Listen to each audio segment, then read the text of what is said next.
কিরে, তোরা এই শীতের রাত্রে আরাম করে লেপের ভেতর ঢুকে আরামে ঘুমাচ্ছিস।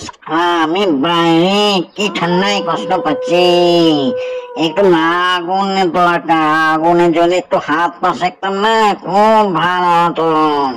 দেখি ওই সামনে একটা চিতা জ্বলছে, ওই আগুনে একটু হাত পাটা সেকে নি। যাই দেখি ওই দিকে। এই তো পেয়েছি। আগুনটা তাপতে খুব আরাম লাগছে। এই হাত পা গুলো একটু ভালো করে সেকে নি, বুঝলি? এই তোরা শীতকালে একটু হাত পা গুলো সেকে নিবি, বেশ গরম গরম লাগবে হাত পা গুলো সেকলে, বুঝলিস? তোর এখন আরাম করে ঘুমো। টাটা। Story master.